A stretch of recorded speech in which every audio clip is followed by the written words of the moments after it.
Hello guys, সবাইকে আবারও স্বাগতম আমার ইউটিউব চ্যানেলে। আপনারা ইতিমধ্যে জানেন যে আফগানিস্তান ও আয়ারল্যান্ডের মধ্যে একটি ওয়ান অফ টেস্ট খেলা হয়েছিল। সেখানে আয়ারল্যান্ড আফগানিস্তানকে খুব সহজেই হারিয়েছে।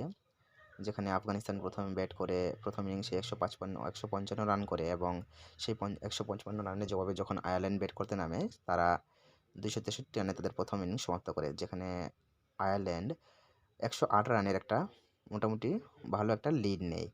সেখানে যখন আফগানিস্তান দ্বিতীয় ইনিংসে ব্যাট করতে নামে তখন তারা ২১৮ রানে তাদের ইনিংস সমাপ্ত করে।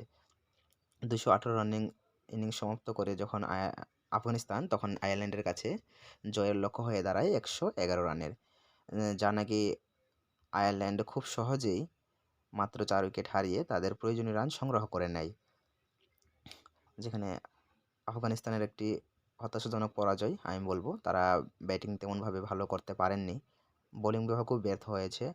আর এই ম্যাচের ভালো পারফর্ম করা প্লেয়ারদের মধ্যে মার্ক এডারকে ম্যান অফ দ্য ম্যাচ প্রদান করা হয়েছে, যেখানে তিনি সর্বমোট ৮টি উইকেট নিয়েছেন এবং সঙ্গে ১৫ রানও করেছিলেন। তার জন্য প্রথম ইনিংসে যেখানে তিনি ৫ উইকেট নিয়েছেন, দ্বিতীয় ইনিংসে তিনি ৩ উইকেট নিয়েছেন, যার জন্য তাকে ম্যান অফ দ্য ম্যাচ দেওয়া হয়েছে। সো এই সিরিজের উইনার আয়ারল্যান্ড।